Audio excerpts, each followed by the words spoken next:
como habíamos adelantado al principio del programa y como habíamos mencionado ayer en las efemérides, vamos a hablar de Mariquita Sánchez de Thompson. Y la elegí porque a mi parecer no fue solo feminista, sino que fue rebelde y revolucionaria y se merecía un lugar en estas grosas y en otros muchos lugares más. Así que, como vamos a empezar por contar su nombre completo, María Josefa Petrona de Todos los Santos Sánchez de Velasco y Trillo, más conocida como Mariquita Sánchez de Thompson, a la que la historia rápidamente linkea con la primera mujer que entonó las estrofas del himno nacional o la mujer que prestó su casa para que se cantara el himno por primera vez. Sin embargo, decir que solamente esto sería como demasiado ingrato, por decirlo de alguna forma, hacia la figura de la gran Mariquita. Para meternos un poco en su vida, cabe destacar que peleó por sus derechos, por los propios y por los de los compatriotas, se sumó al fervor de la Revolución de 1800 y luchó tanto con la pluma y la palabra, la sabiduría y la elegancia. Eso dicen ciertos historiadores, yo lo repito, no me voy a adueñar de la frase. Pero ante todo, también algo muy llamativo para aquella época era que Mariquita era una mujer deseante del amor, de la libertad, de la educación para todos, incluyendo a las mujeres, y las buenas costumbres. Así que vamos a empezar un poco por su juventud, pues si no estoy hablando muchas palabras vacías y no estoy llegando a ningún lado. Partiendo desde un contexto de la época colonial, en donde la normativa se regía por, según la Real Pragmática Española, establecía que todas las mujeres blancas y menores de 25 años debían casarse con el consentimiento de sus padres. María, nacida el 1 de noviembre de 1786, por eso ayer estaba en las efemérides, era hija única de Cecilio Sánchez de Velasco y Magdalena Trillo, quienes desde muy temprana edad la habían apalabrado, o ella se encontraba apalabrada, palabra media fea, para casarse con Diego del Arco, que era un comerciante ya entrado en años, tenía más de 40 años, que aseguraría el curso de la buena fortuna de la familia. Pero Mariquita, a los 14 años, tuvo un amorío, si se lo puede decir, no sé cuál sería el término para la época, con un primo muy lejano, Martín Thompson. El Thompson ya nos spoilea un poco cómo terminó la historia, pero como no caía en gracia a sus padres que no se casara con quienes ellos habían propuesto y además que fuera un poco primo, se opusieron rotundamente al matrimonio. Digo un poco primo porque era primo muy lejano. Así que el día que se organizó la celebración del compromiso dispuesto por sus padres, ella mandó a llamar a un oficial real a su casa y en medio de la ceremonia, llegado el momento de prestar su consentimiento para casarse con este hombre con quienes sus padres la habían apalabrado, Mariquita dice: no puedo comprometerme con este señor porque yo ya estoy comprometida con otro al que amo y pertenezco. Tomá, o sea, más allá de lo raro que pueda ser el pertenezco, en esa época era un montón lo que estaba diciendo ella. Y ante ese escándalo que significó para sus padres hacer eso en el medio del compromiso, la enviaron a una propiedad llamada Los Ombúes con el fin de hacerla reflexionar, y desde ahí la joven pareja decide apelar a un viejo recurso de la época que se llamaba juicios de disenso. Ese lugar, Los Ombúes, era medio un conservatorio, la encerraron, digamos, le pusieron una forma bonita, pero estaba encerrada. Cuando el padre de Mariquita fallece, al poco tiempo, la madre sigue teniendo esa postura de oponerse al casamiento entre esta pareja, así que envía a su hija a reclusión, inscribiéndola en la Casa de los Ejercicios Espirituales, que era una especie de convento en donde pasó 3 largos años y ella no podía salir. Pero en 1804, María seguía encerrada. El juicio de disenso, que pretendía apelar a la autoridad máxima, en este caso al virrey de Sobremonte, para obtener de él un permiso que les permitiera casarse sin la necesidad de una autorización materna, no estaba medio trabado, digamos, no se avanzaba. Entonces le escribió en 1804 una carta al virrey de Sobremonte en el que le puso, inicia así: me es preciso defender mis derechos. O vuestra excelencia, mándeme a llamar a su presencia, pero sin ser acompañada de mi madre, para dar mi última elección. Y entre muchas cosas que dice la carta, que no voy a leer porque es muy extensa, habla de justicia, protección, deseo, derechos, palabras que en 1800 para una mujer no estaban muy bien vistos, o no eran ni pensados, no sé si bien vistos, no se creían posibles directamente. Y entonces, un año más tarde, el virrey toma el reclamo y les permite casarse. Entonces ya, si el virrey te permitía casarte, la palabra de tu mamá, que encima era otra mujer, más allá de que se opusiera, no le importaba a nadie. Así que se casó y por eso es Mariquita Sánchez de Thompson. Dejando ese lado revolucionario amoroso y ya pasando como de la joven rebelde a la mujer más patriota, a partir de la boda y la emancipación, la vida de Mariquita Sánchez, y ahora de Thompson, estuvo ligada a los acontecimientos públicos, que era un lugar muy exclusivo para los hombres. Pero para conocer más el rol de esta mujer y su importancia para la historia, hay que tomé unas palabras de Pupina Plomer, que era una historiadora que investigó sobre esta mujer y que decía lo siguiente: me gusta pensar a Mariquita como la punta del iceberg. Es una de las pocas mujeres que tiene una impronta en los registros del periodo revolucionario. Es una de las pocas que fue nombrada, que está escrita y es esa punta inicial fundamental para llegar a otras mujeres que no figuran en los documentos. Y esto también se relaciona con la falta de mujeres en el ámbito público, en algo que Mariquita le escribe a una amiga que, fue publicado muchos años después de su muerte, en los que decía: nosotras solo sabíamos ir o oír misa, rezar, componer nuestros vestidos, zurcir y remendar. En una carta que le escribe como de lo difícil que era ocupar el espacio público para ellas mujeres, y también de cómo ella es la única nombrada, pero había más que no están en ningún lado. Por otro lado, Mariquita abrazó con fervor la causa de la libertad y, utilizando su posición económica, que era alta, pertenecía a la clase alta, y la educación a la que había tenido acceso por ser de una clase privilegiada, colaboró con todas las causas patrióticas, especialmente las relacionadas a la Revolución de 1810, de ahí que es conocida por el himno. Su casa de la calle Unquera, que hoy queda en Florida, en Capital, recibió a las personalidades más influyentes de la época, y todos los temas importantes y trascendentales que sucedían en el país se debatían en esa casa. Tanto las tramas y alianzas políticas como los más exclusivos debates capaz más literarios o culturales. Y lo curioso es que ella no era un sujeto intrascendente, sino que su opinión contaba, su palabra o lo que ella pensaba aplicaba e importaba, no solo porque estuviera en su casa, sino porque los hombres, por decirlo de una manera, que asistían, la escuchaban.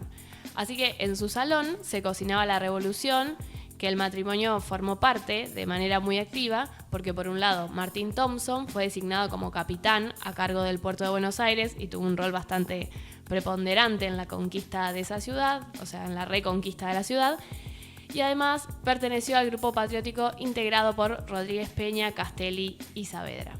Mientras que Mariquita realizó numerosas contribuciones y recolectó, junto con otras mujeres, dinero para la causa durante la resistencia contra las invasiones inglesas.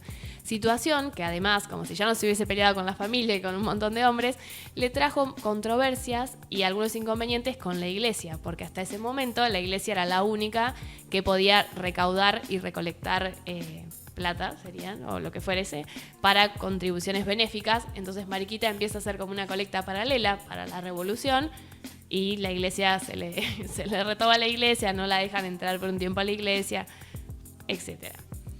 Además, en sus famosas tertulias, como se llamaban en la época, un hecho que sin dudas fue un hito de la historia y con el que fácil y rápidamente, como decíamos hoy, se linkea a este personaje, fue la entonación por primera vez del himno nacional.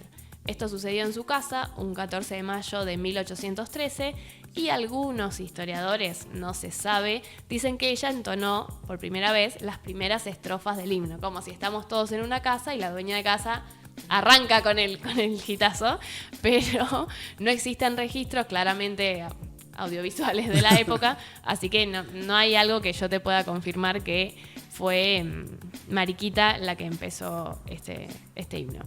Ya una vez finalizada la revolución, porque siguió haciendo cosas, Thompson es enviado a Estados Unidos a una misión diplomática donde fallece. Y entonces María entendió a muy temprana edad que su condición de mujer no le valía como los mismos derechos, y fue por esto que luchó y utilizó su inteligencia para lograr su salida a la luz, y se emparentó con varones más condecorados y respetados a pesar de la ausencia, o sea, ya con la ausencia de su marido. En 1820, por ejemplo, un año después de quedar viuda, Mariquita vuelve a contraer matrimonio con Washington de Mendeville, ponele que se diga así, un francés que estaba expatriado, que le deparó un sinfín de sinsabores y problemas, con el cual tuvo 3 hijos, ya había tenido 5 del matrimonio anterior, pero a raíz de una disputa política y por miedo decide su exilio a Montevideo.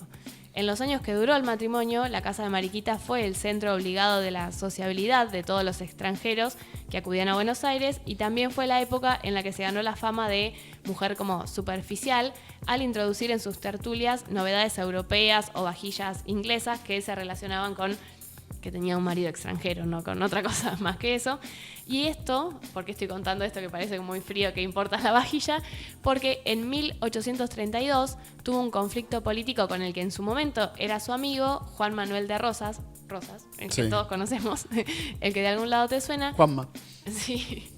En ese entonces gobernador de Buenos Aires, quien en plena disputa por los derechos aduaneros con Francia le reclamaba a Mariquita en una carta como de que ella ya no era quien había conocido, o la tildaba de que se había vendido hacia Francia, por decirlo de alguna forma, porque hay una carta muy extensa escrita en un lenguaje de hace 200 años que no voy a leer.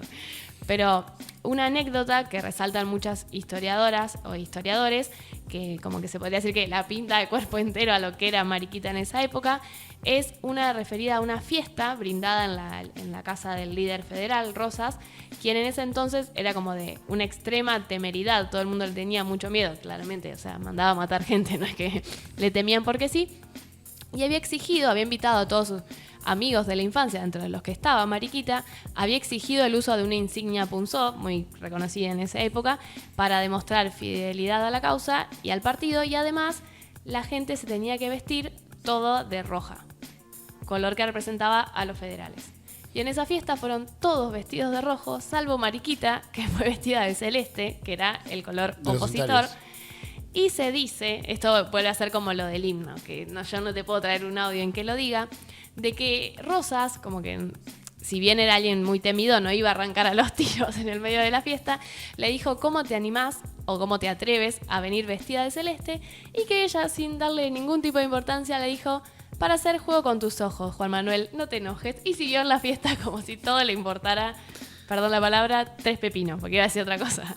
Así que, nada, si bien igual, más allá de ese tiempo de rebeldía frente a su ex amigo o su amigo, después eso la llevó a exiliarse en 1837 a Montevideo, y luego se fue a Río de Janeiro, porque ahí comenzó su faceta como escritora, y también como, si bien Rosas era su amigo, había todo un temor al lado de la disputa unitarios federales en la que ella no quería tampoco caer. Es más, hay muchos libros y muchos escritos de ella que plantean que ella le dijo a Rosas que se iba porque le tenía miedo, o sea, no es que no aclaró ni se hizo.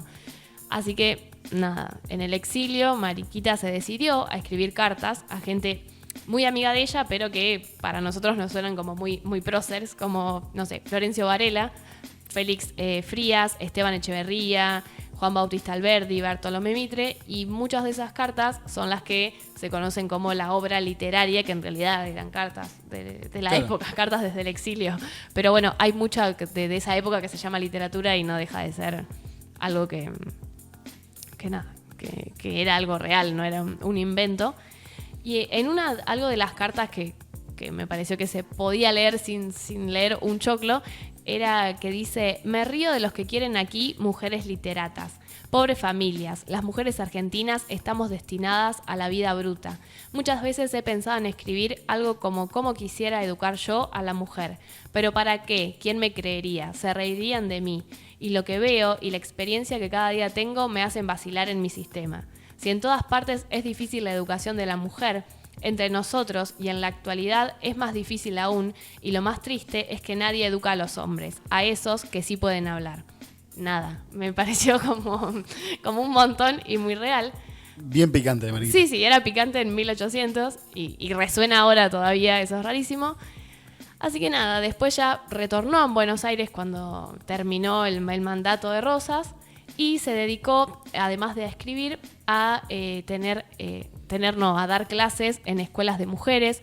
Muchas de esas quizás, había lo que se llamaba escuelas de señoritas, pero también quizás agarraba a niñas huérfanas o adolescentes y las tenía en su casa, o sea, llegó a tener más de 30 niñas en su casa que habían sido abandonadas por sus padres y las educaba no solo en enseñarles a leer y escribir y cosas de educación puramente tipo educación primaria, sino que también con ejemplos y valores medio feministas.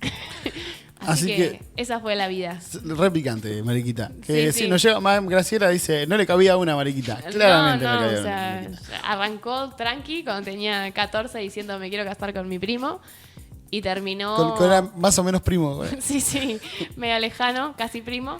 Y terminó antes de su muerte peleando con Sarmiento para que le permitiera educar a las mujeres. Así que completa la vida Súper de lucha. picante. Y se peleó con todos en el medio. Aparte se peleó con sus amigos de la infancia que no eran... De Rosas Juan a Sarmiento y Pedro se peleó eran con todos. Sarmiento, Rosas, era como, bueno, lo dio todo. Y hay una particularidad de Mariquita Sánchez de Thompson que de muchos de esos personajes de esa época que llegaron a viejos, los que pudieron llegar a viejos, hay muchos que no se le animaban y no le tenían muchas ganas a las fotos.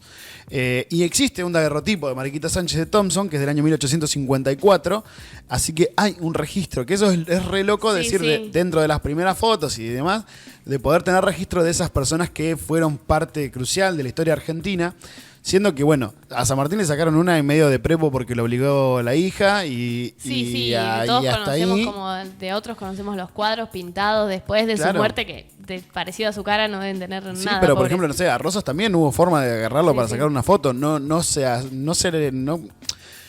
Algunos no querían porque medio como le desconfiaban a una nueva tecnología y otros un poco también porque ya estaban viejos. Claro, Y como que no querían una imagen de ellos viejos que quede para la posteridad porque ya eran conscientes de que iban a quedar en la historia de alguna manera. Lo tenían muy en claro. O Así tenían que mucha fe. Es fantástico. Genial, me encantó esta grosa Mariquita Sánchez de Thompson. Y bueno, mañana seguramente cuando nos vamos a las redes, el video donde tengamos a esta grosa, vamos a poner este daguerrotipo de 1854.